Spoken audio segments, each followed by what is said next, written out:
The US Coast Guard and the Canadian military are continuing their efforts to find the submersible that went missing in the Atlantic Ocean on Sunday with 5 people on board.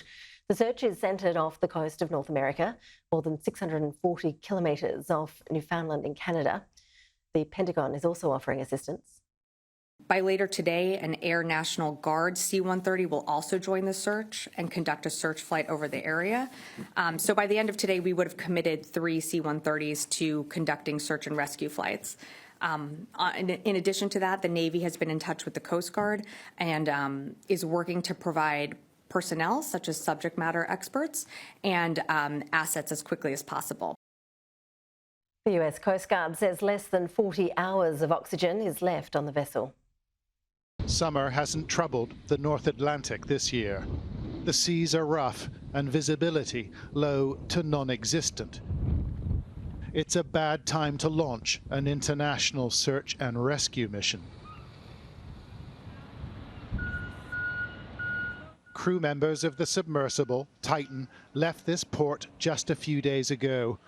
Now the operation to save them will be based from the same facility.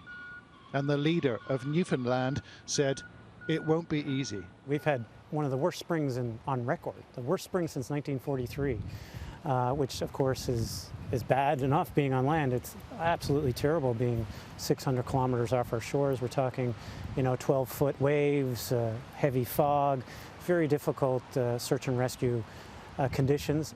These pictures of the submersible were taken moments before it began its descent. An experimental vessel made from carbon fibre and titanium, the owners said it could monitor the strength of its hull in real time.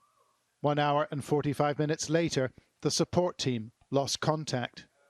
And at a press conference in Boston, the US Coast Guard said the vessel has still not been located. Good afternoon. These search efforts have focused on both surface, with C-130 aircraft searching by sight and with radar, and subsurface, with P-3 aircraft were able to drop and monitor sonar buoys. To date, those search efforts have not yielded any results. The names of all 5 crew members on the Titan are now known. British adventurer Hamish Harding is joined by the owner of the submersible, Stockton Rush. Prominent Pakistani businessman Shahzada Dawood and his son Suleiman are also on board. Both hold British citizenship. And we understand French explorer Paul-Henri Nagelet, oft referred to as Mr. Titanic, is also on the vessel. A close friend said he knew the risks. But we knew this was going to happen at some point along the way. And knew darn well it would. And we knew all the difficulties there would be about how do you recover from that. If the sub is stuck on a shipwreck, if they lose batteries, if they're caught on the bottom some other way. And nothing was done about it. The weighty responsibility of a deep-sea rescue now belongs to the governments of 2 nations and a host of private actors.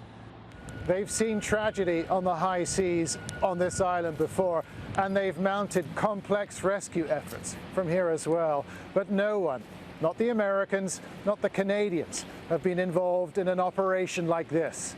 Not at these distances and not at these depths.